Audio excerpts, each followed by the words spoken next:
Baik teman-teman, kita mulai ya. Bismillahirrahmanirrahim. Assalamualaikum warahmatullahi wabarakatuh. Waalaikumsalam warahmatullahi wabarakatuh. Selamat malam, salam sejahtera bagi kita semua. Yang terhormat Deputi Bidang Penindakan dan Eksekusi KPK Bapak Asep Guntur Rahayu. Yang kami hormati dan selalu banggakan kawan-kawan jurnalis yang terus mengawal upaya-upaya pemberantasan korupsi yang KPK lakukan. Pada kesempatan kali ini kami ingin menyampaikan secara lengkap terkait dengan penahanan tersangka dalam penyidikan perkara dugaan tindak pidana korupsi terkait dengan kuota haji untuk penyelenggaraan ibadah haji Indonesia tahun 2023-2024. Baik, secara lengkap akan disampaikan oleh Bapak Asep Guntur Rahayu. Kami persilakan. Terima kasih Mas Jubir.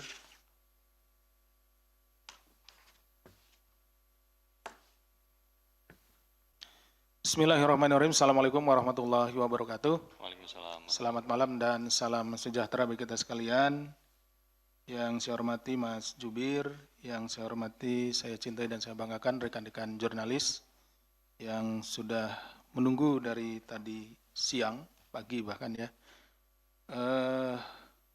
terkait dengan kegiatan penahanan tersangka dugaan tindak pidana korupsi perkara kuota haji untuk penyelenggaraan ibadah haji tahun 2023-2024. Pada hari ini Kamis tanggal 12 Maret 2026, kami akan menyampaikan informasi secara lengkap tentang penyidikan perkara dugaan tindak pidana korupsi terkait kuota haji untuk penyelenggaraan ibadah haji Indonesia tahun 2023-2024. Di mana dalam perkara ini sebelumnya KPK telah menetapkan 2 orang tersangka, yaitu Saudara YCK selaku Menteri Agama periode 2019-2024 dan Saudara IAA alias GA selaku mantan staf khusus Menteri Agama di periode yang sama tentunya. Tersangka YCK dan IAA disangkakan telah melanggar pasal 2 ayat 1 dan pasal 3 Undang-Undang Nomor 31 Tahun 1999, junto pasal 18 Undang-Undang Nomor 31 Tahun 99 tentang pemberantasan tindak pidana korupsi, sebagaimana telah diubah dengan Undang-Undang Nomor 20 Tahun 2001 tentang perubahan atas Undang-Undang Nomor 31 Tahun 99 tentang pemberantasan tindak pidana korupsi, junto pasal 55 ayat 1 ke 1 KUH pidana. Jadi ini penetapan tersangkanya di tahun 2025. Kalau tidak salah ini di bulan Agustus. Jadi masih menggunakan KUHP yang lama ya, seperti itu. KUHP-nya pun juga KUHP tahun 1981 masih menggunakan yang lama. Jadi tadi susunan pasal yang dipersangkakannya seperti itu. Tapi tentunya nanti di persidangan karena ada undang-undang baru, Undang-Undang Nomor 1 Tahun 2023 dan Undang-Undang Nomor 20 Tahun 2025 tentang KUHP, tadi Undang-Undang 1 2023 tentang KUHP, dan juga penyesuaian ya, pidananya Undang-Undang Nomor 1 Tahun 2026. Di samping itu juga pasal 2 pasal 3 ini ditarik ke KUHP ya, seperti itu. Nanti akan berlaku asas lex corporea, di mana akan diterapkan terhadap nanti terdakwa gitu ya, itu undang-undang yang paling menguntungkan, jadi pasal-pasal yang menguntungkan, seperti itu nanti.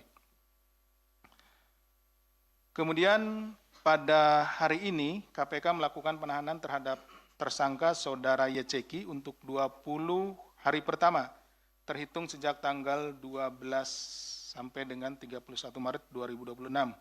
Penahanan dilakukan di Rumah Tahanan Negara Rutan Cabang Gedung Merah Putih KPK. Sering rekan-rekan menanyakan ini mungkin kenapa waktunya cukup lama. Tentunya kami tidak ingin terburu-buru, kami ingin melengkapi dulu bukti-bukti atau kecukupan alat bukti dalam rangka melakukan upaya paksa ini. Kemudian juga rekan-rekan ketahui dan ikuti bersama bahwa secara formil apa yang telah dilakukan oleh penyidik KPK telah diuji dalam sidang peradilan ya yang diputus pada hari kemarin, hari Rabu tanggal 11 Maret 2026, di mana pengajuan pra peradilan dari saudara YCK ditolak, artinya bahwa penetapan tersangka yang dilakukan oleh penyidik KPK terhadap saudara YCK itu sudah benar secara formil. Adapun konstruksi perkara sebagai berikut, kami urut dari penyelenggaraan ibadah haji tahun 2023 ya, atau 1444 Hijriah. Ini pelaksanaan hajinya itu sekitar akhir bulan Juni sampai akhir bulan Juli. Ya, itu untuk tahun Masehinya. Jadi bulan hajinya itu kalau di bulan Masehinya itu di akhir bulan Juni sampai dengan akhir bulan Juli. Jadi kita tanggal 10 Zulhijjahnya itu ada di sekitaran tanggal 1 atau 2 Juli 2023. Pada bulan Mei 2023 berarti sekitar 2 bulan ya. 2 bulan sebelum bulan haji, pemerintah Arab Saudi memberikan kuota haji tambahan sebanyak 800 kepada 8.000 kuota kepada pemerintah Indonesia. Jadi ini ada tambahan. Ini kenapa? Karena memang selama tahun 2020, 2021, 2023 itu kan sedang ada COVID ya. Ya, sedang ada COVID sehingga ada pembatasan-pembatasan. Jadi setelah dinyatakan COVID itu kemudian bebas, wabah COVID itu, kemudian ditambahlah beberapa kuota. Karena tentunya juga dengan ada pembatasan maka antrian makin panjang, seperti itu ya. Kemudian saudara FHM, selaku Dewan Pembina Forum Sathu, ya, mengirimkan surat kepada saudara YCK. Ya, ini Sathu itu asosiasi travel haji ya. Itu ya, ada asosiasi, ada forum-forum ya. Mengirimkan surat kepada saudara YCK yang bertujuan untuk memaksimalkan penyerapan kuota tambahan. Nah, jadi dari grup-grup travel ini salah satunya dari Forum Sathu itu mengirimkan surat gitu. Jadi menginginkan memaksimalkan penyerapan kuota tambahan tersebut. Ya, ini yang tahun 2023 ya, yang 8.000 gitu kan. Selanjutnya pada bulan Mei 2023, dalam rapat di Komisi 8 DPR RI dengan Menteri Agama disepakati kuota tambahan tahun 2023 sebanyak 8.000 dialokasikan untuk jamaah reguler. Karena yang paling terdampak sebetulnya adalah jamaah reguler. Kenapa? Karena antriannya sangat panjang, itu seperti itu ya. FHM kemudian berkomunikasi dengan Saudara HL selaku Direktur Jenderal Penyelenggaraan Haji dan Umroh atau PHU terkait surat dari Forum Sathu yang menyampaikan bahwa Forum Sathu siap memaksimalkan penyerapan kuota tambahan tersebut. Artinya Forum Sathu ini siap untuk kuotanya jika nanti dimaksimalkan, diberikan kepada travel tersebut ya di Forum Sathu. Itu. Kemudian HL mengusulkan kepada YCK agar kuota haji tambahan dibagi 92% kuota reguler dan 8% kuota khusus. Nah, ini artinya bahwa sudah menyalahi ya. Tadi di awal kan rapat itu di bulan Mei itu dialokasikan semuanya 8.000 itu untuk reguler. Tapi kemudian HL ini mengusulkan sudah dibagi saja 92%, 8% gitu. Ini masih ada dasarnya. Dasarnya memang di undang-undangnya 92%, 8% seperti ini. Jadi berlainan dengan kesimpulan dalam rapat dengan DPR.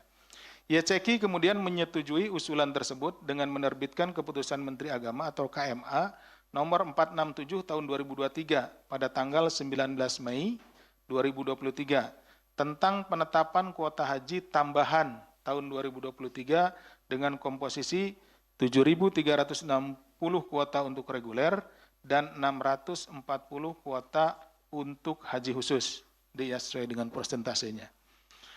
Pada akhir Mei 2023, rapat kembali dilakukan antara Komisi 8 DPR RI dengan Kementerian Agama dengan kesimpulan persetujuan untuk kuota tambahan sebanyak 8.000 tersebut dibagi menjadi 7.360 untuk haji reguler dan 640 untuk haji khusus. Jadi rapat di awal awal bulan Mei itu yang lebih duluan gitu ya. Itu kemudian dianulir dengan rapat berikutnya. Sehingga di rapat berikutnya menyetujui pembagian yang di awal rapat awal disetujui seluruhnya 8.000 itu untuk haji reguler, kemudian disesuaikan dengan pembagiannya berdasarkan undang-undang, ada 92% untuk haji reguler dan 8% untuk haji khusus. Selanjutnya diterbitkan keputusan Dirjen PHU tanggal tahun 2023 yang disusun oleh Saudara RFA selaku mantan Kasubdit Perizinan, Akreditasi dan Bina Penyelenggaraan Haji khusus di Kementerian Agama atas arahan Saudara IAA untuk melonggarkan kebijakan terkait dengan TO.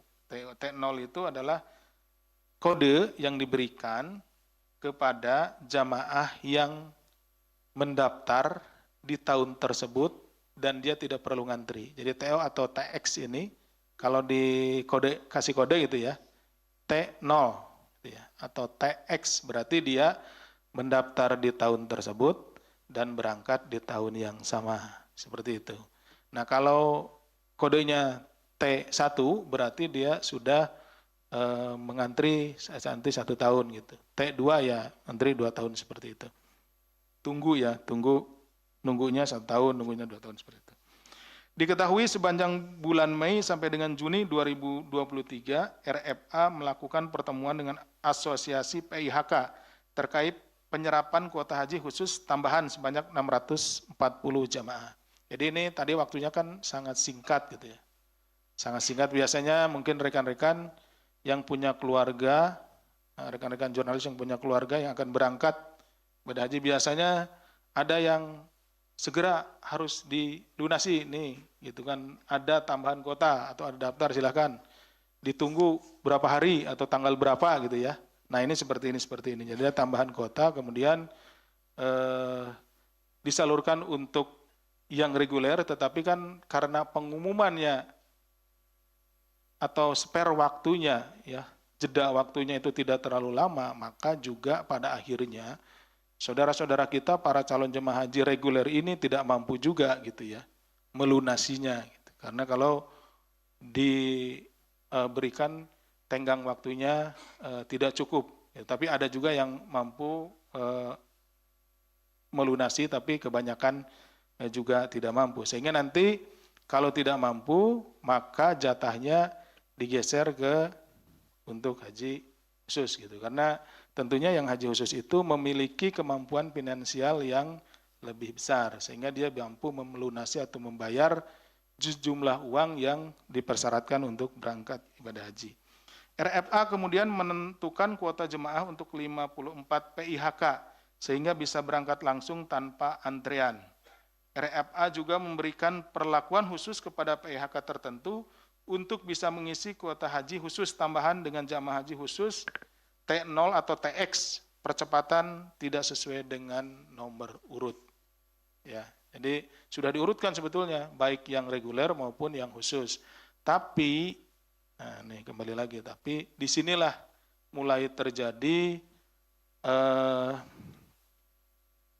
penyimpangannya gitu ya. Beberapa orang dikabari untuk memberikan sejumlah uang dan dinyatakan bisa diberangkatkan gitu ya hajinya gitu, seperti itu tanpa harus mengantri, seperti itu. Penyimpangannya ada di situ. Makanya seringkali haji-haji khusus itu untuk jumlah nilai yang harus dibayar itu bervariasi gitu ya. Kalau haji reguler kan sudah jelas ya. Haji khusus itu bervariasi, berbeda di masing-masing travel, seperti itu. Selanjutnya RFA memerintahkan stafnya untuk mengumpulkan fee percepatan dari PEHK untuk pengisian kuota haji khusus tambahan yang mendapatkan tadi T0 atau TX senilai 5.000 US dollar atau 84,4 juta per jamaah. Nah, jadi ada sejumlah uang yang harus dibayar atas tadi ya privilege yang diterima. Kenapa? Tidak harus ngantri. Kalaupun ngantri, dia bisa loncat orang lain gitu ya. Loncati yang antriannya, seperti itu. Salah satu caranya dengan mengalihkan jemaah haji visa muzamalah menjadi haji khusus. Berdasarkan hasil pemeriksaan tim KPK, bahwa RFA juga memberikan fee percepatan tersebut kepada YCQ, IAA, serta sejumlah pejabat di Kementerian Agama. Jadi, fee percepatan itulah yang kemudian dikumpulkan dan dibagikan kepada para oknum, gitu kan, seperti itu. Kenapa bisa terjadi demikian, rekan-rekan? Karena memang Indonesia adalah salah satu negara dengan penduduk Muslim yang besar ya. Sedangkan setiap tahun kuota yang diberikan itu juga lebih sedikit dibandingkan dengan animo yang masyarakat atau Muslim Indonesia yang akan berangkat menunaikan ibadah haji. Sehingga terjadilah antrian, ya, antrian, dan semakin tahun karena terjadi kelebihan terus setiap tahun, itu makanya ada penumpukan sampai lebih dari 20 tahun, bahkan di sini disebutkan sampai 47 tahun gitu ya, beberapa orang seperti itu. Nah, kita masuk ke yang penyelenggaraan ibadah haji tahun 2024 atau ini Masehinya atau tahun 1445 Hijriah. Pelaksanaan ibadah hajinya kalau di bulan Masehinya itu sekitar bulan Juni ya, Juni tahun 2024. Tanggal 10 Zulhijjahnya itu berkisar di tanggal 19 Juni 2024. Pada bulan Juni tahun 2023, berarti setahun sebelumnya, ya, Kementerian Haji dan Umroh Arab Saudi menginformasikan bahwa Indonesia kembali mendapatkan kuota haji tahunan untuk tahun 2024 Masehi atau 1445 Hijriah sebanyak 221.000 jamaah, itu kuota dasarnya ya. Jadi setelah selesai pelaksanaan haji 2024, tidak lama setelah itu, kemudian diumumkan Indonesia kembali mendapatkan kuota haji sejumlah 221.000 jamaah, yaitu dasar ya. Dan kuota petugas hajinya itu 1%-nya 2.210 untuk kuota petugasnya. Kemudian pada bulan Oktober 2023, pemerintah Indonesia melakukan pertemuan dengan pemerintah Arab Saudi. Dalam pertemuan tersebut dinyatakan Indonesia mendapat kuota tambahan sebanyak 20.000 tambahan. Kuota ini diperlukan karena antrean haji Indonesia yang panjang hingga 47 tahun mengantrinya gitu. Jadi tadi seperti disampaikan sebelumnya bahwa terjadi selalu kelebihan setiap tahun, ya sudah berjalan sekian puluh tahun gitu ya. Nah, akhirnya menumpuk dan antrian sampai 47 tahun. Pemerintah Indonesia saat bertemu dengan pemerintah Arab Saudi, kemudian menyampaikan bahwa ada antrean yang begitu panjang, ya sampai 47 tahun, sehingga pemerintah Arab Saudi memberikan kuota. Jadi yang perlu rekan-rekan catat bahwa alasan diberikannya kuota 20.000 tersebut oleh pemerintah Arab Saudi kepada pemerintah Indonesia adalah karena kuota haji untuk reguler itu ngantri hingga 47 tahun. Gitu ya. Artinya bahwa kalau mau kita beralasan kepada mengapa diberikan 20.000, ya seharusnya kuota 20.000 itu untuk kuota haji reguler. Karena alasan minta kepada pemerintah Arab Saudi itu adalah karena haji regulernya yang antri cukup lama. Selanjutnya pada November 2023, YCQ menerbitkan keputusan Menteri Agama KMA nomor 1005 tahun 2023 tentang kuota haji Indonesia tahun 2024.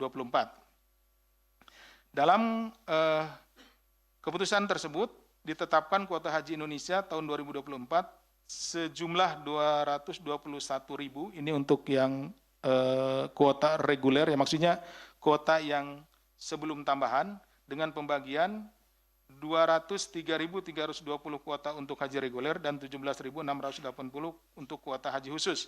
Ini dibagi sesuai dengan persentase yang ada dalam undang-undang, 92% untuk haji reguler dan 8% untuk haji khusus. Ini masih kuota dasar. Setelahnya pada bulan November dilakukan rapat kerja Menteri Agama Republik Indonesia dengan Komisi 8 DPR RI tentang laporan pertanggungjawaban keuangan operasional penyelenggaraan haji 2023. Jadi sembari melakukan evaluasi ya untuk pelaksanaan haji 2023, juga laporan terkait dengan kuota haji tahun 2024. Dalam rapat kerja tersebut disampaikan oleh Menteri Agama bahwa ada tambahan kuota haji untuk tahun 2024 sebanyak 20.000 yang akan dibagi 92% untuk reguler sehingga jumlahnya 18.400 dan 8% untuk haji khusus sehingga jumlahnya 1.600. Jadi pada saat rapat tersebut, Menteri Agama, Saudara YCQ itu, pada saat itu ya, sudah menyampaikan bahwa kuota yang 20.000 akan dibagi sesuai dengan persentase yang ada di undang-undang, yaitu 92% untuk reguler dan 8% untuk haji khusus. Namun kemudian pada November 2023 terdapat komunikasi antara staf teknis Kantor Urusan Haji Indonesia di Jeddah dengan Saudara IAA bahwa aplikasi e-Hajj sudah aktif dan kuota haji Indonesia tahun 2024, kuota dasar maksudnya 221.000 jemaah telah masuk di dalam aplikasi e-Hajj. Kuota ini adalah kuota dasar. Setelah kemudian mendapat informasi tersebut, IAA menyampaikan bahwa kuota tambahan 20.000 dibagi dua, 50%, 50% berdasarkan arahan perintah dari YCQ. Jadi berbeda ini, IAA menyampaikan kepada staf teknis Kantor Urusan Agama Haji di Jeddah, ini untuk dimasukkan ke e-Hajj itu 50%, 50% gitu ya. Padahal di dalam rapat sebelumnya dengan DPR dibagi 92%, 8%. Seperti itu. Selanjutnya komunikasi tersebut dilakukan terkait dengan pembagian 50%, 50%, termasuk rencana pemisahan pembagian kuota tambahan 20.000 dari kuota dasar 221.000. Kenapa harus dibedakan? Karena memang, nah ini sudah mulai terjadi penyimpangan. Karena seharusnya kalau disatukan, lalu dibagi sesuai dengan undang-undang, satukan dulu, misalkan jadi 241.000, terus dibagi 92% reguler dan 8% khusus. Harusnya demikian. Tapi ini karena mau dibedakan, jadi dipisahkan. IAA berdiskusi dan memberikan arahan teknis mengenai skema atau cara pembagian kuota tambahan tersebut dari sisi administrasi dengan pihak Arab Saudi agar keputusan bagian kuota tambahan tampak tidak melanggar undang-undang. Jadi supaya ini dibedakan sehingga tidak terlihat tadi perbedaan yang harusnya 92 dan 8%. Dalam komunikasi tersebut, IAA menyebutkan bahwa yang bersangkutan berdiskusi dan mendapat arahan dari YCQ. Pada November 2023 dilakukan pertemuan antara Forum Sathu, kembali nih Forum Sathu, yang diinisiasi oleh FHM dengan YCQ. Pertemuan tersebut juga dihadiri beberapa pengurus asosiasi PIHK yang tergabung dalam Forum Sathu. Pertemuan itu membahas diantaranya terkait dengan permintaan dari Forum Sathu untuk mengelola kuota tambahan haji lebih dari 8%. Jadi artinya ada keinginan dari pihak eksternal gitu ya, dalam hal ini dari pihak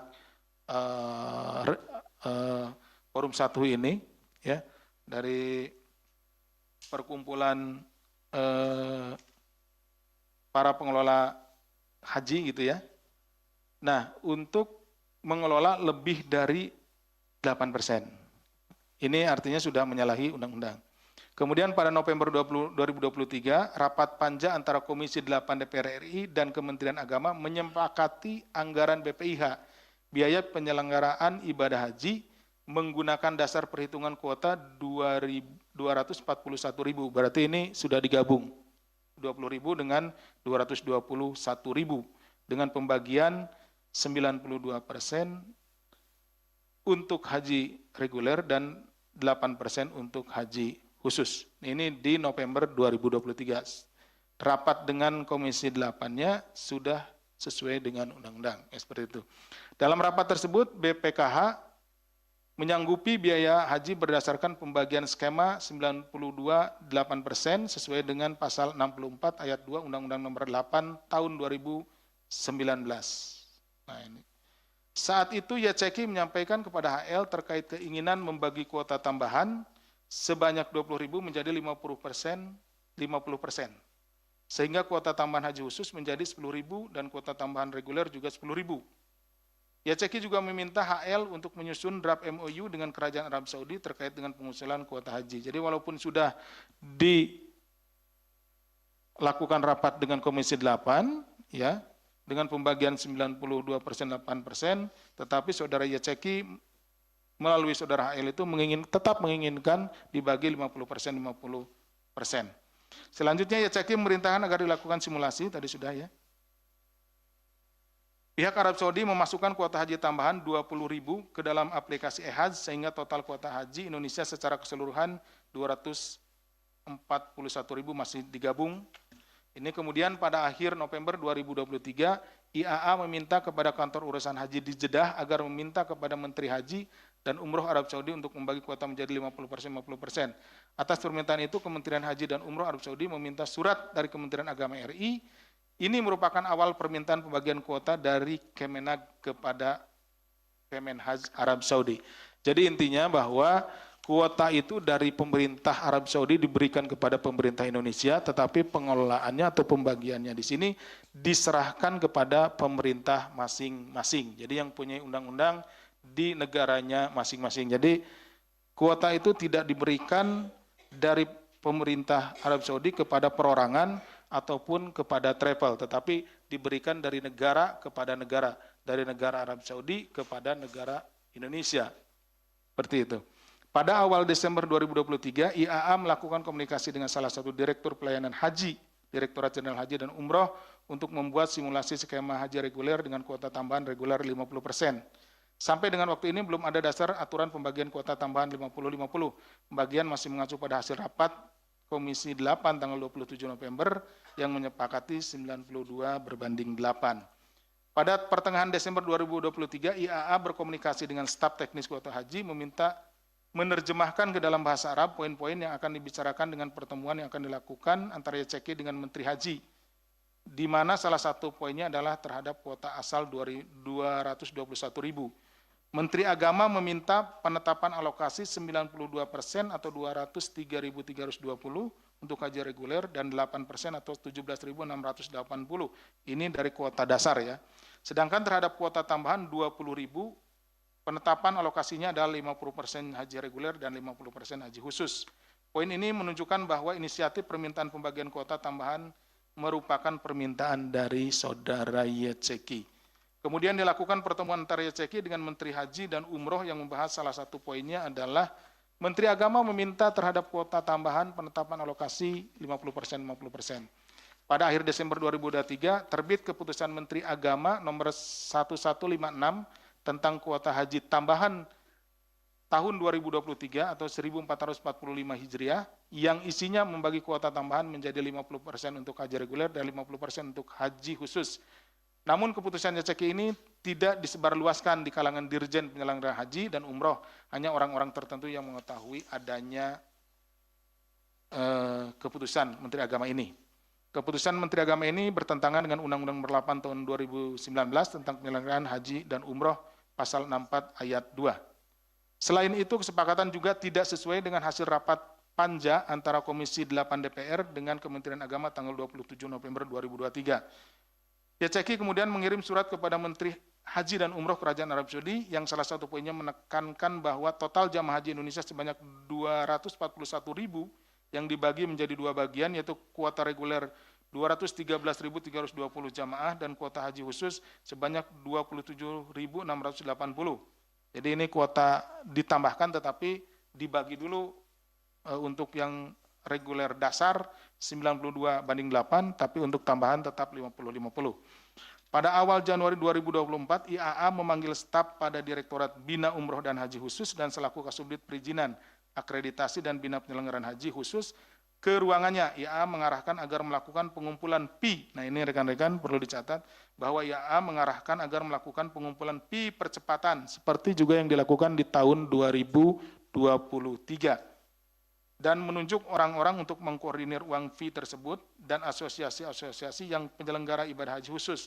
Nilai fee disepakati antara $2.000 atau sekitar 3,38 juta per jemaah. Kemudian dilakukan penandatangan MOU antara Kementerian Haji Arab Saudi dengan Kementerian Agama yang di dalamnya terdapat putusan antara lain jumlah kuota haji yang datang melalui kantor urusan haji reguler sebanyak 213.320. Seperti yang tadi ya. Pembagian kuota di atas menggunakan skema pembagian kuota khusus haji 50%, untuk reguler 50%. Pada Januari 2024 terbit Kepres nomor 6 tahun 2024 tentang BIVIH, biaya perjalanan ibadah haji, yang mencantumkan nilai manfaat dengan masih mengacu pada hasil rapat, gitu ya. Ini di beberapa ini masih disepakati 92% dan 8%. Artinya bahwa keputusan Menteri Agama itu tidak disebarluaskan dan disembunyikan, gitu, seperti itu. Jadi mereka di rapat-rapat, kalau rapat resmi yang disampaikan ya sesuai dengan yang DPR, 92% dengan 8%. Selain itu, dalam draft KMA pengganti tersebut juga dijelaskan masa pelunasan biaya perjalanan ibadah haji reguler dan BPIH khusus karena sudah terbit Kepres nomor 6 tahun 2004 tentang BPIH bersumber dari biaya perjalanan ibadah haji dan nilai manfaat. Dasar lain dari pengajuan draft KMA pengganti tersebut adalah mengakomodasi masukan dari asosiasi pada saat pertemuan dengan YCK dan IAA agar asosiasi PIHK bisa menyerap kuota haji khusus tambahan dan jamaah bisa langsung berangkat tanpa harus menunggu 2 tahun atau T0 pada kuota haji khusus tambahan. Pada Januari 2024 terbit keputusan Menteri Agama nomor 130 tahun 2024 ya, yang menetapkan kuota tambahan 20.000 dibagi menjadi 10.000. Pada saat terbit keputusan Menteri Agama nomor 130, maka keputusan Menteri Agama nomor 1156 tanggal 21 Desember dihapus. Untuk menindaklanjuti keputusan Menteri Agama nomor 130 tahun 2024 pada Januari 2024 dilakukan pembahasan draft keputusan Dirjen PHU nomor 118 yang dipimpin oleh IAA dan pejabat Kementerian Agama terkait. Dalam pertemuan tersebut, IAA mengarahkan agar pengisian sisa kuota haji khusus tidak harus sesuai nomor urut nasional, akan tetapi berdasarkan usulan penyelenggara, jadi travel. Jadi sudah ada nomor urutnya, tapi diserahkan ke travel. Travel yang mana, siapa yang bayar lebih besar, nah itu yang bisa berangkat lebih duluan. Pembagian kuota tambahan pada akhirnya menjadi 50% hingga penyelenggaraan kuota haji tambahan sebanyak 8.400 yang seharusnya sesuai undang-undang itu haji reguler, itu berubah menjadi haji khusus. Ya, jadi ada kerugian secara bagi para jemaah haji khususnya jemaah haji yang reguler, seharusnya kalau dibagi sesuai dengan undang-undang ada 8.400 orang jamaah haji reguler tahun 2024 yang seharusnya berangkat pada tahun itu menjadi tidak berangkat. Nah, intinya seperti itu. Selanjutnya, IAA memerintahkan saudara MAS selaku Kasubdit Perizinan Bina Penyelenggaraan Haji untuk meminta sejumlah uang kepada PIHK yang akhirnya dibebankan kepada jamaah haji khusus sekurang-kurangnya sebesar 2.500 US dollar atau 42,2 juta per jamaah sebagai fee atau komitmen fee. Ya, jadi ada percepatan, disebutnya ini percepatan bayar. Nah, itulah yang diminta. Pemberian dan pengumpulan uang tersebut dilakukan dalam kurun waktu Februari hingga Juni 2024. Praktik permintaan uang fee atau komitmen fee atau biaya lain kepada PIHK yang dibebankan kepada jemaah calon haji dalam harga paket haji khusus ini juga dilakukan di tahun 2023. Jadi ini sudah sudah terjadi di tahun-tahun sebelumnya, dalam ini di tahun 2023. Kalau di tahun 2023 itu tadi kan diminta antara sekitar 4.000 sampai 5.000 per jamaah gitu ya. Karena memang tambahannya hanya sedikit, hanya sekitar 8.000 saja. Seperti itu. Ketika tersebar informasi bahwa DPR akan membentuk pansus haji, ya sekitar bulan Juli 2024, maka IAA memerintahkan kepada Kesubdit untuk mengembalikan uang-uang yang telah dikumpulkan kepada asosiasi atau PIHK. Jadi setelah dikumpulkan, dikembalikan lagi nih karena mau ada pansus waktu itu ya. Namun sebagian uang fee masih ada yang disimpan dan digunakan untuk kepentingan pribadi saudara YCK. Ini keterangan yang diperoleh oleh kami. Uang hasil pengumpulan fee tersebut juga diduga digunakan untuk mengkondisikan pansus haji yang diketuai oleh YCK, walaupun hal tersebut tidak jadi gitu ya, ditolak oleh pihak pansus. Untuk melengkapi penyidikan perkara ini, Badan Pemeriksa Keuangan atau BPK juga telah melakukan penghitungan kerugian keuangan negara yang ditimbulkan atas perbuatan melawan hukum yang dilakukan para pihak terkait kuota haji untuk penyelenggaraan ibadah haji Indonesia. Ya, hasil penghitungan kerugian keuangan negara tersebut kira-kira sekitar 622 miliar. Dalam perkara ini KPK juga melakukan penyitaan aset yang mencapai nilai 100 miliar lebih berupa uang sejumlah 3,7 juta US dollar, 22 miliar rupiah untuk mata uang rialnya 16.000 serta 4 unit mobil dan 5 bidang tanah. Dalam prosesnya penyidikan perkara ini juga telah diuji dalam pra-peradilan di Pengadilan Negeri Jakarta Selatan, di mana hakim telah memutuskan menolak seluruhnya permohonan yang diajukan oleh saudara YCK. Sehingga dengan demikian secara hukum proses penyidikan yang dilakukan KPK telah dinyatakan sah dan memenuhi ketentuan formil sebagaimana diatur dalam perundang-undangan yang berlaku. Kami juga ingin menyampaikan beberapa pesan, diantaranya adalah Indonesia merupakan negara dengan penduduk muslim terbesar di dunia, yakni mencapai 242 juta jiwa atau di mana 12,27% dari populasi muslim di dunia. Berdasarkan proyeksi Badan Pusat Statistik BPS 2025, jumlah penduduk Indonesia diperkirakan mencapai 284 juta jiwa, yang berarti sekitar 82,5% diantaranya memeluk agama Islam. Angka ini menegaskan besarnya kebutuhan masyarakat Indonesia untuk menunaikan ibadah haji sebagai salah satu rukun Islam dalam melengkapi ibadah beragama. Ibadah haji seharusnya memiliki dimensi spiritual yang sangat kuat bagi umat muslim.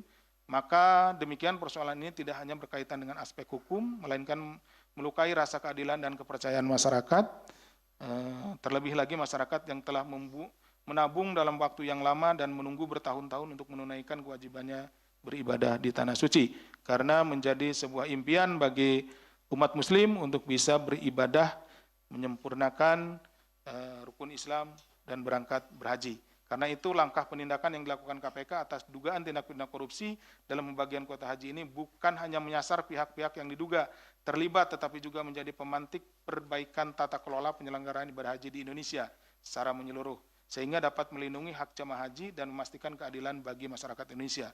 Penegakan hukum ini juga diharapkan dapat memberikan efek jera serta menutup celah praktik penyimpangan yang benar-benar berpihak pada kepentingan hayat hidup masyarakat Indonesia. Upaya ini sekaligus menjadi momentum penting dalam penegakan integritas, transparansi, dan akuntabilitas dalam layanan publik khususnya penyelenggaraan ibadah haji. Langkah ini dilakukan untuk memulihkan kepercayaan publik dan memastikan bahwa penyelenggaraan ibadah haji berjalan sesuai dengan prinsip good governance guna menghadirkan layanan haji yang berintegritas serta berkeadilan yang sejalan dengan harapan masyarakat Indonesia. Demikian yang bisa kami sampaikan, mohon maaf ini lebih rinci dan panjang karena kami menginginkan informasi yang sampaikan oleh kami kepada masyarakat itu komplit, ya. Masyarakat bisa mendapatkan informasi yang memadai dari kami karena kami melihat bahwa banyak sekali konten-konten terkait dengan yang ada di media sosial terkait dengan penanganan perkara ini, tentunya beragam opini yang tanpa didasari oleh hasil atau data-data dan fakta yang dimiliki, yang ditemukan oleh penyidik. Sehingga dengan adanya penjelasan ini semoga masyarakat bisa memahami, bisa mengerti proses yang dilakukan oleh KPK seperti apa dalam rangka penanganan perkara kuota haji dimaksud. Demikian Mas Zubir, terima kasih. Assalamualaikum warahmatullahi wabarakatuh. Waalaikumsalam. Terima kasih Pak Deputi yang telah menyampaikan secara lengkap, jelas dan runut terkait dengan konstruksi perkara dugaan tindak pidana korupsi berkaitan dengan kuota haji untuk penyelenggaraan ibadah haji Indonesia tahun 2023-2024, di mana KPK telah menetapkan 2 orang tersangka yaitu YCQ dan IAA, dan pada hari ini KPK melakukan penahanan untuk tersangka YCQ untuk penahanan pertama 20 hari ke depan. Baik teman-teman media, kita akan buka sesi tanya jawab khusus perkara ini. Sesi 1 ada Mbak Satya, Mas Rahmat, Mas Fadil. Mbak Satya, pertama silakan. Selamat malam Pak Asep, Mas Budi. Pak Asep izin, tadi ada soal pengondisian ke Pansus itu Pak. Itu menarik, sejauh ini pengondisiannya itu kan ditolak. Itu kalau boleh tahu alasannya kenapa sih Pak? Apakah sudah lebih dulu bergulir jadi nggak bisa didistribusikan atau gimana? Nah terus siapakah pihak yang menjadi penyembatan dari YCQ ke Pansus itu, dan penerimanya siapa ya Pak? Kalau boleh diinformasikan, apa benar uang itu diduga akan diterima oleh Nusron Wahid yang merupakan ketua Pansus haji saat itu? Sama tadi jumlahnya ya Pak? Berapa yang dikumpulkan? Itu yang pertama. Yang kedua, yang dikumpul maksudnya? Hah? Jumlah yang mau diserahkannya itu berapa? Sebelum akhirnya ditolak ya Pak? Ya. Katanya ditolak. Terus yang kedua, ini nanti soal yang ada duit yang mau ke Pansus itu nantinya akan didalami nggak sih Pak di dalam proses berjalan? Terus sebenarnya posisinya ada yang sudah dipanggil belum dari pihak Pansus Haji itu di dalam proses penyidikan ini? Itu yang soal Pansus Haji ya Pak. Ini yang kedua soal maktur Pak. Apa tuh? Ini kan 3 mungkin ya? iya yang ketiga. Ini kan FHM bosnya maktur ini menjadi salah satu inisiator terkait pembagian kuota haji yang untuk lebih dimaksimalkan itu Pak. Nah ini pertanyaannya, dia dapat keuntungan apa sih Pak sebenarnya mengupayakan seperti itu gitu lewat asosiasi satu ya. itu. Nah terus FHM ini selain inisiator juga dapat kuasa mengatur distribusi kuota nggak sih Pak ke travel agent lain? Sama yang terakhir nih Pak. Apa dapat kuasa ya? Iya. Mengatur. Sama yang terakhir nih Pak, kan ex-Menpora Dito Aryo Tejo pernah dipanggil juga dalam kasus ini. Nah itu pertanyaannya, apakah sementara FHM yang berperan di kasus ini adalah mertuanya si Dito. Dito juga sempat ikut pergi ke Arab Saudi. Nah itu pertanyaannya, KPK melihat ada coy nggak sih di situ? Konflik of interest karena Antara siapa dengan siapa? Antara Dito dan FHM, karena kan setelah itu ada upaya dari FHM juga gitu. Seperti dia sudah tahu bahwa ada penambahan kuota haji ini. Itu aja Pak dulu, cukup, terima kasih. Banyak banget dan Tadi kartunya 3. Iya. Yang kedua Mas Rahmat. Mas Rahmat. Ya, baik. Selamat malam Pak Asep, Mas Budi. Selamat malam, Mas Rahmat. Pertanyaan pertama masih sama mengenai pansus tadi dari Kasisya, cuma ingin memperjelas saja. Pada saat pansus ini mengetahui adanya pengkondisian itu, lalu pada akhirnya ditolak, itu kenapa pada akhirnya pansus ini tidak melakukan pengecekan secara langsung maupun melaporkan kejadian tersebut ke KPK? Karena apakah dampaknya kalau misalkan pansus itu melaporkan pada saat itu juga, apakah untuk yang kuota haji tambahan ini, khusus yang kuota haji tambahan ini, itu akan dihentikan sementara untuk dialihkan ke tahun selanjutnya, atau memang pada akhirnya tetap bakalan berlanjut? Itu satu, mengenai yang pansus. Lalu kedua, mengenai keuntungan dari Yakult ini sendiri. Kan fenomena fee ini kan sudah berlangsung dari tahun 2023 sampai 2024. Sebenarnya yang diterima Yakult ini berapa totalnya? Lalu keuntungan pribadinya itu mungkin bisa dirinci untuk apa? Kira-kira begitu, terima kasih. Terima kasih Mas Rahmat, ada 2 poin. Selanjutnya belakang Mas Fadil.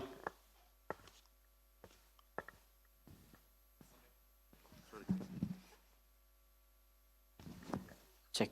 Ya, selamat malam Pak Asep, Mas Budi. Saya Fadil dari Detikom.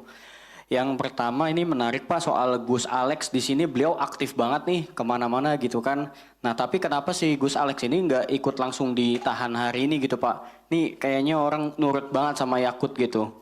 Terus yang kedua tadi udah disinggung juga sama Rahmat soal sebetulnya fee yang diterima Yakult itu berapa dalam perkara ini? Karena kan di 2023 dia nerima juga, 2024 juga dia nerima gitu. Sama Gus Alex ini kan dia sayang banget sama Yakult, ngikutin perintah Yakult terus, dia dapat berapa juga gitu, dapat jajan berapa dari Yakult gitu. Kemudian soal Fuad Hasan ini juga dia kan FHM lah. Dia sentral juga perannya gitu kan. Dia bahkan di penjelasan Pak Asep tadi dia juga yang sering melakukan pertemuan dengan Yakult gitu. Nah, apa yang kemudian membuat KPK belum mentersangkakan dia gitu, sementara ini aktif banget juga perannya dia. Itu aja Pak, makasih. Baik, terima kasih Mas Fadil, ada 3 poin. Jadi total ada 15 pertanyaan Pak Asep dari...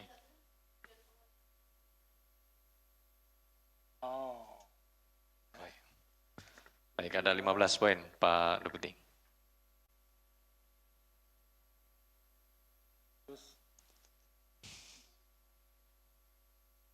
Mas Budi. Udah jam buka puasa apa belum nih? Udah lewat ya? Kok nggak ada air-airnya gitu? Enggak.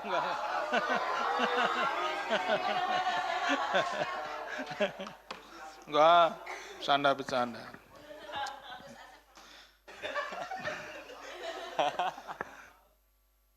Mas Mario, selamat datang.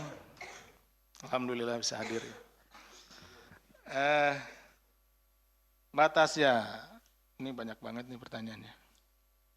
Ini terkait dengan adanya dugaan ya pemberian ke pansus. Jadi berdasarkan keterangan dari saksi-saksi yang ada, memang ada upaya dari saudara Yeceki ketika pansus ini ada kan gitu ya, dibentuk kemudian memang kan bersidang gitu ya. Dia ada upaya untuk memberikan sesuatu, tetapi ditolak. Ini alhamdulillah pansusnya sangat bagus, berintegritas, jadi ditolak, ya, pemberian tersebut. Yang menjadi ada perantaranya sudah kita minta keterangan. Ada nanti di persidangan nanti ya. Ada perantaranya, jumlahnya uangnya sekitar 1 juta US dollar. Itu ya jumlahnya, tapi ditolak. Ini juga menjadi salah satu uang yang dikumpulkan dari tadi ya, dari para forum-forum itu, gitu kan, yang kemudian digunakan atas perintah saudara Yeceki untuk diberikan kepada pansus. Tadi juga ada pertanyaan dari Mas Rahmat, kenapa sih nggak dari awal gitu ya? Itu Makanya tadi disampaikan bahwa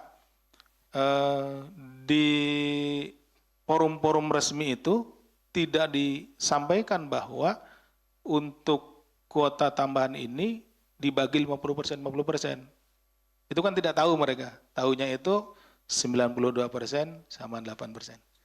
Terima kasih, Mbak. Akhirnya datang juga. Nah, jadi sekaligus dengan yang Mas Rahmat tadi, baru setelah kemudian ramai gitu ya, pelaksananya sudah jalan. Nah, makanya kan sudah dapat uangnya tuh yang untuk berusaha untuk diberikan ke pansus ini. Nah, seperti itu. Kemudian karena ditolak gitu ya, akhirnya itu disimpan dan itulah yang menjadi salah satu bukti bahwa ada uang yang dikumpulkan dari jamaah kemudian melalui forum tersebut digunakan salah satunya atas perintah dari saudara Yeceki itu, seperti itu. Kemudian terkait masalah itu akan didalami, jelas akan didalami dan sedang didalami, bahkan beberapa sudah, karena yang pemberinya juga sudah kita yang berusaha memberi itu sudah kita panggil. Ya. Memberinya ke pansus. Ya, pansus lah pokoknya ya. Nanti disebutkan. Ya. Itu ke pansus. Kemudian yang ketiga terkait dengan FHM. Ini terkait dengan kuota haji dapat keuntungan apa gitu kan ya. Jadi begini, FHM itu kan tadi ketua forum 1. Forum 1 itu gabungan dari beberapa atau asosiasi dari para penyelenggara ibadah haji gitu ya. Travel dari beberapa digabung. Nah, FHM ini adalah ketuanya. Nah, tadi ada kedekatan dan lain-lain, tadi juga kan dibahas ada kedekatan secara hubungan kekeluargaan dengan saudara D kan gitu ya. Nah, hubungan kan sama-sama jabatannya juga di kabinet waktu itu. Nah, seperti itu. Jadi saudara FHM ini beberapa kali berkomunikasi, ngirim surat, pertemuan gitu ya. Intinya bahwa ingin supaya forum 1 diantaranya ya, karena masih ada forum-forum yang lain gitu ya, seperti itu.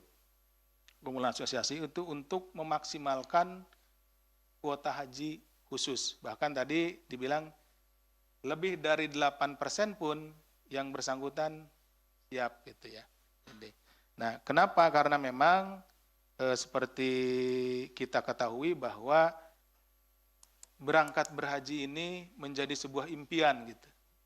Nah, jadi sebuah impian sehingga berapapun yang ditawarkan gitu kan, ada aja yang siap atau sanggup gitu ya untuk berangkat ke melaksanakan ibadah haji tersebut. Nah, ini terkaitnya kemana? Ya terkaitnya dapat keuntungan lah, keuntungan finansial. Karena tidak mungkin juga kalau tidak ada keuntungan mereka begitu giat ya, begitu gencarnya untuk mendapatkan kuota tersebut. Nah, balik lagi bahwa kuota ini yang perlu kita pahami bahwa itu khususnya kuota ya diberikan dari negara ke negara. Nah, ini kan kenapa saya terus-terusan mengulang-ulang itu karena nanti kan kaitannya dengan keuangan negara. Gitu. Masuknya di mana? Yaitu berarti kuota itu barang milik negara, diberikan oleh negara kepada negara. Kemudian apa mendapat kuota? Iya, maksudnya begini, terdiri dari beberapa travel ya, termasuk travel milik yang bersangkutan gitu ya. Kemudian dibagilah sama saudara FHM ini berapa bagian. Tapi memang kalau lihat nanti ya kita ikuti persidangannya, travel miliknya itu tidak lebih banyak dibandingkan yang lain. Nah, tapi sebetulnya travel-travel yang lain itu adalah bagian dari travelnya dia gitu, seperti itu. Kalau dilihat oh ternyata kecil punya dia gitu. Tapi enggak begitu sebetulnya gitu ya. Jadi dia yang membagi. Kemudian saudara D dengan saudara FHM ada hubungan, iya. hubungan kekeluargaan ya dalam konteks pernikahan kan gitu, pernikahan putranya. Kemudian Choi gitu ya. Jadi sebetulnya dalam delegasi itu kayak sebenarnya ini, dalam delegasi itu kan dapat informasi, tadi kan delegasi ke sana ada informasi tambahan dan lain-lain. Kemudian ya karena tahulah masalah itu sebetulnya juga tambahan kuota itu bukan hal yang harus dirahasiakan juga gitu. Artinya ya informasi yang boleh diakses gitu. Tambahan 20.000, tambahan 8.000 gitu seperti itu. Hanya saja yang menjadi masalah itu bukan diakses informasinya, tetapi yang jadi permasalahan adalah ketika pembagiannya itu tidak sesuai dengan aturan yang ada. Gitu. Bahkan hasil pertemuan atau rapat dengan DPR sekalipun selalu mengacu kepada Undang-Undang Nomor 8 tersebut kan gitu tahun 2019. Kemudian apakah ada temuan yang pengkondisian? Nah, mungkin rekan-rekan nanti bisa lihat, bisa buka-buka lagi. Kayaknya ramai tuh pansusnya kan gitu. Seperti apa kan itu, apa yang dilaporkan dan lain-lain. Mas Rahmat. Kemudian pansus adanya pengkondisian melaporkan tadi. Ya Mas sudah dijawab. Jadi pansus itu baru mengetahui kalau ini terjadi kesengajaan untuk membagi 50% itu setelah terjadi gitu. Nah, kalau mungkin ketahuannya sejak awal ya pasti saya kira pansus juga akan melaporkannya dan tentunya juga bisa dicegah. Tapi sayangnya karena memang pada saat pertemuan-pertemuan yang resmi gitu, mereka tidak menyampaikan bahwa itu memang dibagi 50-50 gitu ya. Tetapi dibaginya ya 92,8% seperti itu. Kemudian berapa keuntungan yang diterima YCKI gitu kan? Dan digunakan untuk apa kan gitu ya, Mas Rahmat. Jadi sejauh ini keuntungan-keuntungan tersebut memang tadi juga Mas Rahmat kalau tidak salah menyampaikan atau Mas Fadil terkait dengan GA ini sekaligus jawab pertanyaan Mas Fadil. GA itu adalah staf susnya dari saudara YCKI. Jadi para pejabat di sana pada saat itu menganggap bahwa kalau apa yang disampaikan oleh GA itu karena dianggap representasinya dari YCKI, jadi dianggap itu adalah perintahnya dari YCKI. Begitupun dengan masalah keuangan. Jadi keuangan kalau sudah sampai kepada GA gitu ya, karena representasinya maka ya dianggap sudah sampai kepada YCKI. Artinya kalau misalkan saya mau ngasihkan uang kepada misalkan si A dan ada representasi si B yang nggak perlu langsung ke si A, langsung aja ngasih ke si B, karena itu sama dengan ngasih ke si A. Termasuk pengaturan keuangan, perintah-perintah dan lain-lain itu melalui si GA ini. Nah, termasuk juga salah satunya yang penggunaannya itu tadi yang diberikan untuk mencoba untuk memberikan sesuatu kepada pansus tersebut. Nah, itu yang digunakan atas perintah yang bersangkutan. Kemudian GA mengapa tidak ditahan hari ini? Nah, sudah kami panggil yang bersangkutan ya untuk minggu depan. Jadi ditunggu saja ya rekan-rekan. Fee yang diterima YCKI berapa sedang kita hitung secara rigid, nanti ditunggu saja. Kemudian GA dapat berapa juga sama, yang dihitung. Kemudian FHM apa yang menyebabkan yang bersangkutan belum jadikan tersangka. Tentunya kita menunggu dan kita terus mencari dan mengumpulkan bukti-bukti supaya kecukupan alat buktinya terpenuhi. Ya, bersabar nih, satu sambil kita nanti pendalaman yang ini YCKI kemudian GA nanti yang berikutnya. Ditunggu ya Mas Fadil. Itu mungkin Mas Jubir, terima kasih. Baik, terima kasih Pak Deputi yang telah menerangkan beberapa pertanyaan dari kawan-kawan. Kita masih buka untuk sesi kedua, masih untuk perkara ini. Silakan ada Mas Panji, Mas Yudi, Mas Mario. Jangan rebutan, Mas Panji dulu, silakan. Mas Panji ya?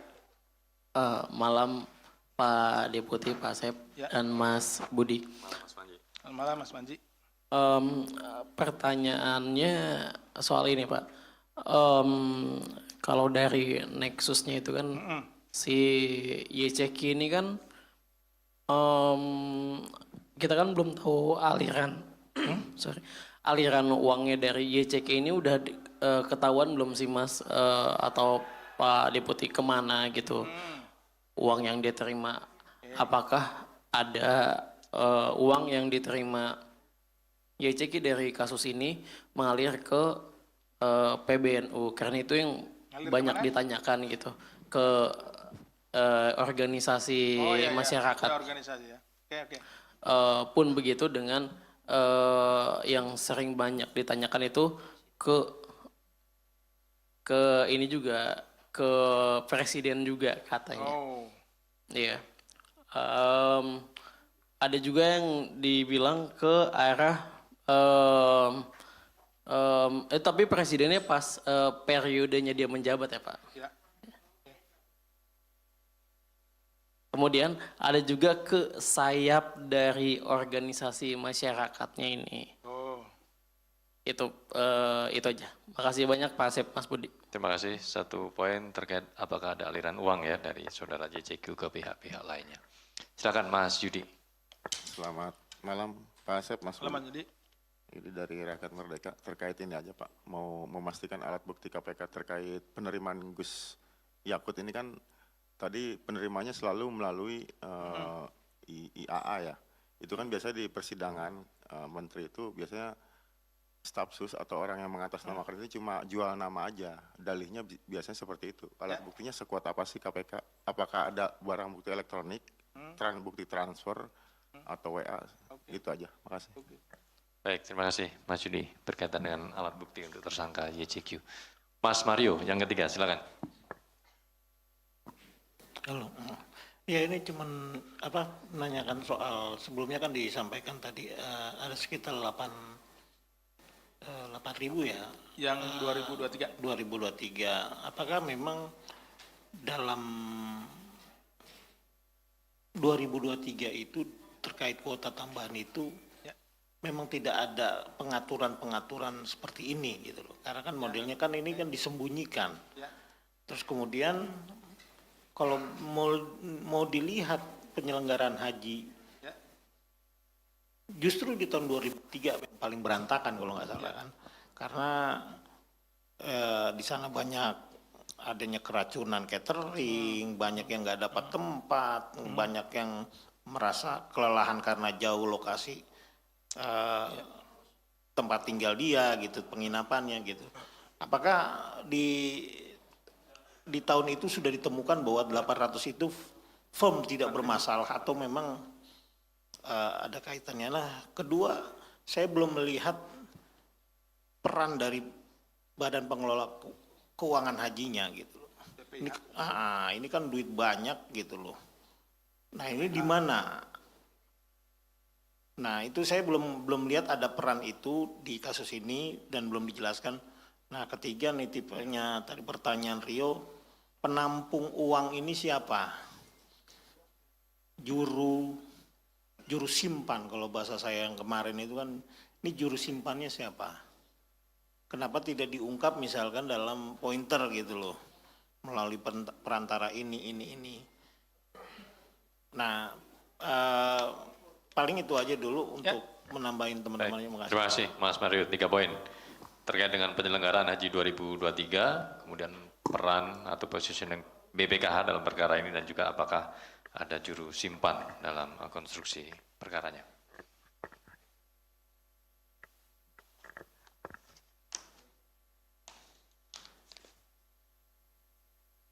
Mas Panji, Mas Yudi, dan Mas Mario.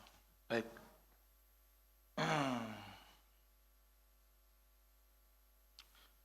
Ya, tadi yang ditanyakan adalah terkait dengan aliran dananya ya. Kemana saja gitu kan aliran uang yang diterima oleh YCQ, apakah ada ke organisasi atau orang perorangan, sayap organisasi dan lain-lain gitu ya.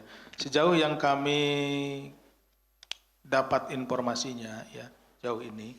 Nah, yang digunakan oleh yang bersangkutan itu selain untuk kepentingan pribadi ya, itu juga tadi upaya yang bersangkutan untuk memberikan sesuatu kepada pansus, tapi ditolak sama pansus. Nah, itu yang jelas-jelas ada. Tapi untuk yang ditanyakan oleh Mas Panji tadi, tentunya selama berjalannya nanti proses penyidikan ini, kita ya tentu akan mendalami juga kan, akan kita dalami kemana saja aliran dana dari yang digunakan oleh yang bersangkutan.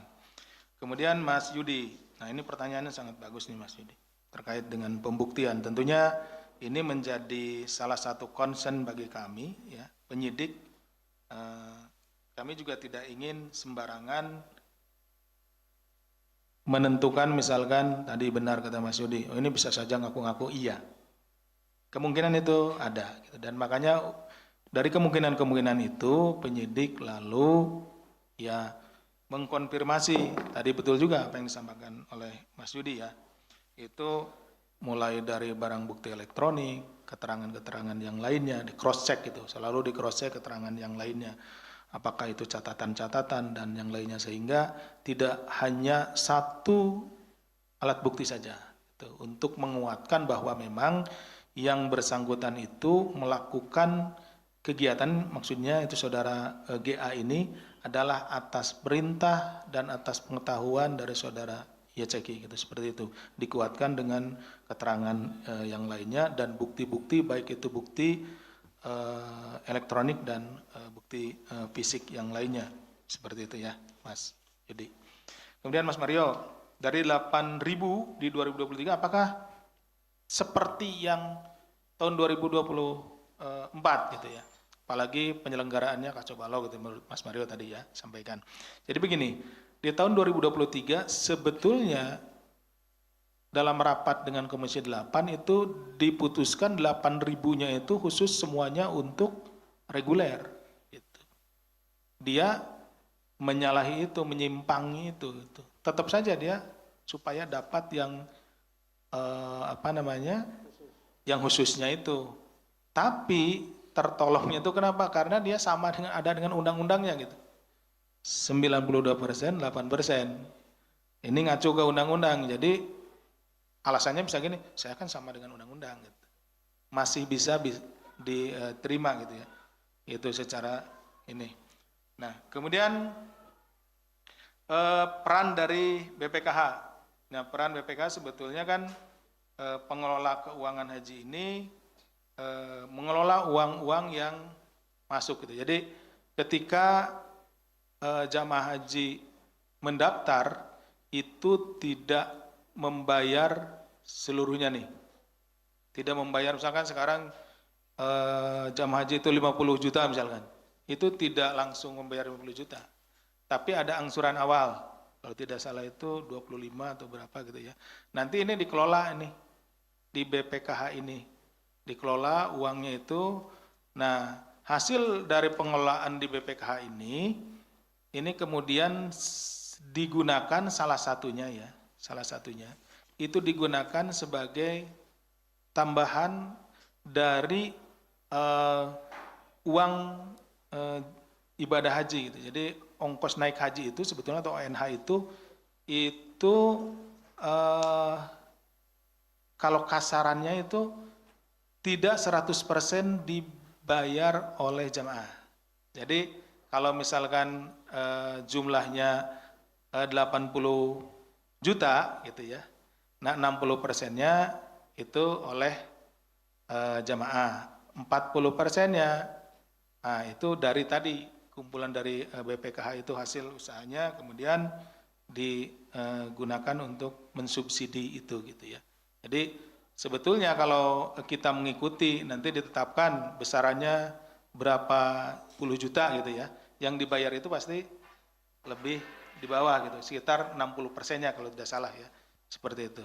Dari mana tambahnya yang 40% pertanyaan itu? Ya tadi, uang setoran pertama, setoran awal itu kemudian dikelola oleh BPKH ini.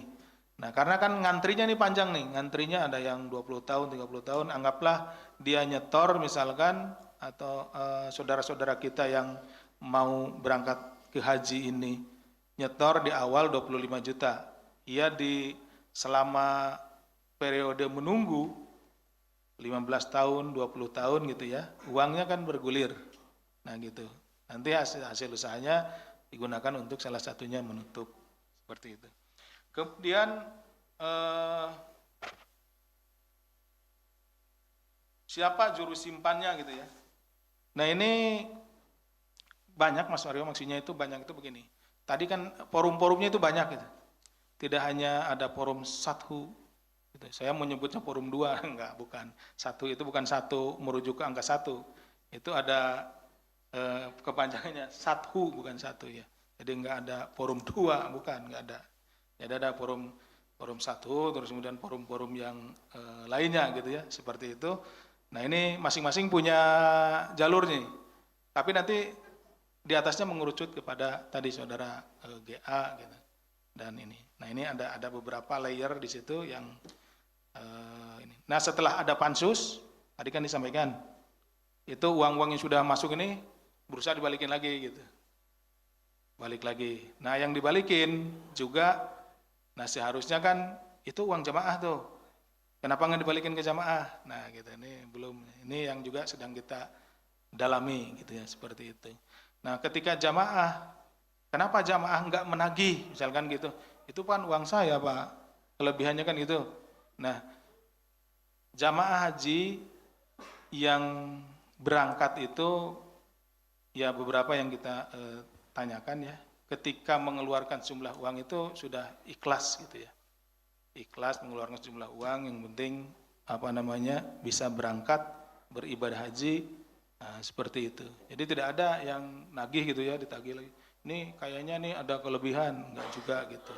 Jadi dianggap uang fee tadi yang $2.500, kemudian yang tahun 2003 4.000 sampai 5.000 itu ya dianggap memang itu bagian dari ongkos naik haji yang harus dibayarkan dan ikhlas untuk dibayarkan oleh jamaah haji. Kira-kira demikian Mas Mario. Baik, terima kasih Pak Deputi. Sepertinya, Mas Rio masih ada. Rio. Oke, Oke, Mas Rio, Mas Manji masih lagi. Oke, Mas Rio, silakan. Mbak Mas Umam, Rio, Mbak silakan. Umam mau nanya kan? Mbak Umay. Umay?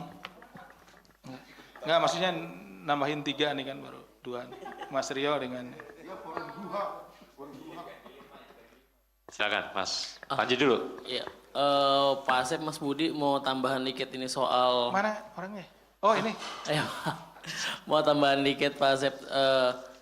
Ini perannya Hilman Latif di sini di 2023 ini kan. Ya. Dia itu berkomunikasi dengan FHM. Ya. Nah, apakah ada sesuatu yang diterima oleh HL dari FHM gitu ya, sehingga si HL menyarankan hal itu kepada ya YCK. ya. Itu aja tambahannya. Makasih Pak Asep. Oke, makasih Mas Panji. Mas Rio. 2 hal Pak Asep. Yang pertama soal kan disepakati untuk bantuan dari BPKH selaku pengelola dana haji kan pas pembagian 92 dan 8 ya, 92 haji reguler dan 8 haji khusus. Jadi kan banyak banget yang seharusnya tuh dialihkan untuk haji reguler kan. Ibaratnya BPKH ini menyediakan dana untuk membantu subsidi biaya haji dong untuk 92% jamaah. Namun kan dibagi 50-50, sedangkan kan ketentuannya tetap 92 banding 8. Itu ada dugaan penyelewengan dana nggak sih Pak di BPKH tersebut gitu dengan adanya yang harusnya kan bantuannya 50, mungkin 50 gitu ya bantuannya kan mungkin sudah merujuk yang sudah diatur sama Yakut kan, tapi ya akhirnya masih merujuk 92 banding 8. Itu yang pertama. Yang kedua mungkin minta penegasan aja karena beberapa waktu lalu kan ramai soal yang tadi juga sudah ditanyakan Panji tapi mungkin belum ditegaskan oleh Pak Asep soal aliran dana ke organisasi kemasyarakatan. Kan selama ini kan cuma satu organisasi aja kan yang tadi yang dari backgroundnya Pak YCK ini, tapi kan dari Pak HL nih itu kan beda organisasi.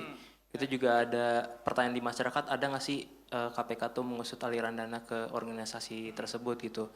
Terus soal presiden ini mengetahui, sebenarnya presiden ini pada saat itu mengetahuinya seperti apa sih untuk pembagian haji ini Pak? Karena kan kemarin juga kan sempat saat memanggil Menpora Dito Aryo Tejo ke KPK membahas soal pertemuan antara presiden dengan pimpinan di Arab Saudi. Jadi membahas itu karena masyarakat bertanya-tanya kok cuma sebatas menteri, atasannya enggak.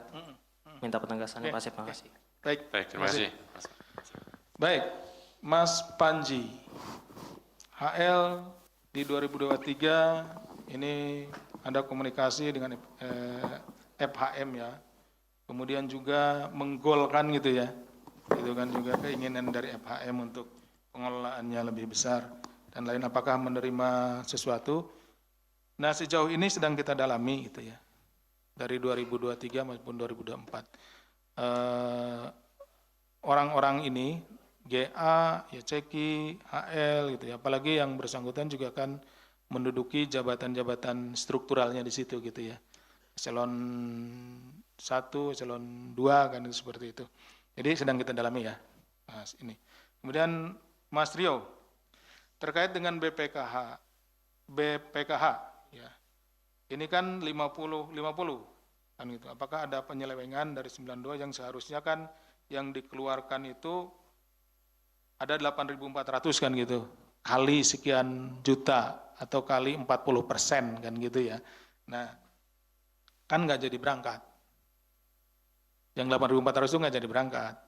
Yang berangkat kan digantikan sama yang bayar pakai khusus gitu. Yang itu nggak jadi berangkat. Jadi dia tetap uangnya ada di BPKH itu seperti itu. Nah, ini cuman dia antriannya jadi lebih lama gitu.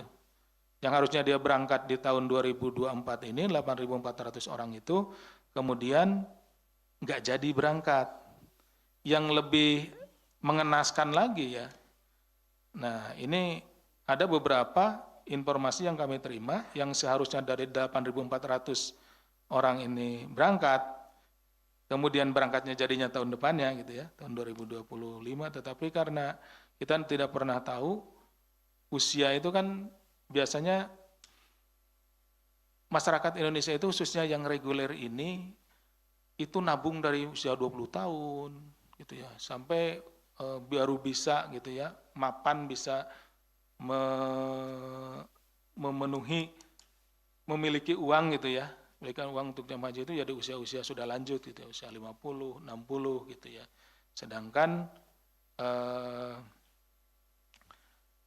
waktu hidup orang Indonesia itu rata-rata 60 sampai 70 tahun usia hidup ya gitu.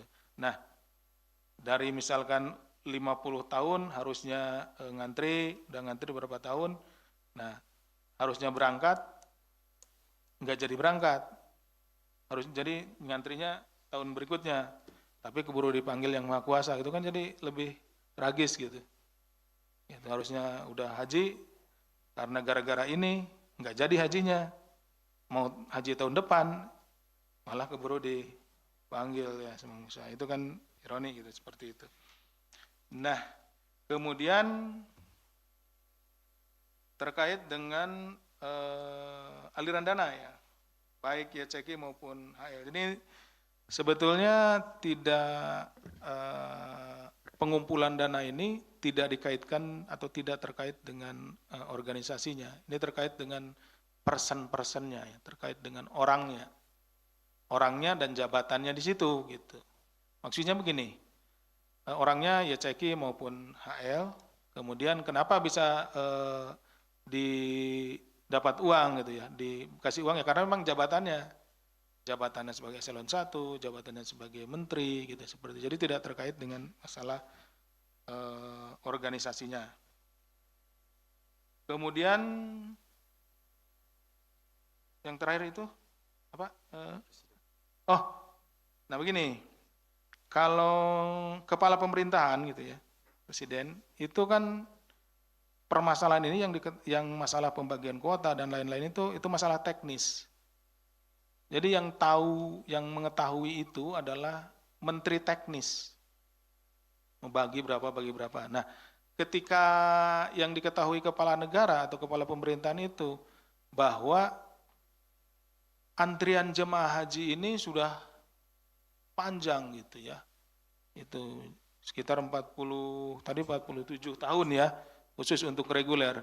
Makanya mengupayakanlah sebagai kepala negara, kepala pemerintahan melihat warganya yang ngantri begitu panjang, itu kan kalau sekarang dia mulai saudara-saudara kita ini mulai menabung di 40 tahun, di 30 tahun misalkan. Harus ngantri 47 tahun, berarti baru bisa berangkat di usia 77 tahun. Kan gitu. Iya, kalau ada usianya cukup 77 tahun. Kan seperti itu. Makanya itu Pak Presiden mengupayakan supaya ada tambahan kuota. Nah, tambahan kuota ini diberikan 20.000 dari negara Arab Saudi kepada negara Indonesia. Kalau kita mau konservatif ya, berdasarkan alasan permintaan awal gitu. Kan minta itu kan gini lah, gampangnya gini. Pak, kami minta ini alasannya begini kan gitu. Alasannya kan ini antriannya panjang. Seharusnya yang 20.000 itu untuk reguler semua. Karena kenapa? Alasan mintanya memang karena antriannya panjang gitu. Nah, tapi ini enggak. Bahkan undang-undang pun dilanggar gitu, yang 92% dengan 8%, malah dibagi 50%, 50%. Akhirnya keinginan awal itu, alasan awal itu menjadi tidak terpenuhi. Ya tetap aja panjang gitu. Gitu. Hanya 10.000 akhirnya yang dipakai gitu, seperti itu. Yang seharusnya 20.000-nya itu kalau berdasarkan permintaan awal, alasan awal 20.000-nya itu bisa, mungkin tadi yang 47 itu ya bisa berkurang lah, jadi 40 tahun gitu kan ngantrinya, seperti itu, atau mungkin jadi 30 sekian tahun gitu dengan ditambah kuota 20.000 tersebut. Tapi ya sayangnya tadi justru selewengkan dengan dibagi menjadi 50%, 50%. Semoga ini tidak terjadi lagi, karena tentunya juga setiap tahun itu ada residu, ada kelebihan dari yang daftar dengan kuotanya gitu. Selalu ada tambahan, makin panjang seperti itu. Mungkin demikian, Mas Budi. Terima kasih. Baik, terima kasih Pak Deputi. Sepertinya semuanya sudah dijelaskan secara lengkap. Terima kasih sekali lagi kawan-kawan media dan juga Pak Deputi, terima kasih. Terima kasih juga kawan-kawan masyarakat yang ada di luar gedung KPK Merah Putih yang tetap menjaga kondisi untuk tetap aman dan kondusif. Demikian untuk konferensi pers terkait dengan perkara kuota haji. Ya. Kami tutup. Wabillahi taufiq wal hidayah. Wassalamualaikum warahmatullahi wabarakatuh. Waalaikumsalam warahmatullahi wabarakatuh. Selamat menjalankan ibadah malam ganjil.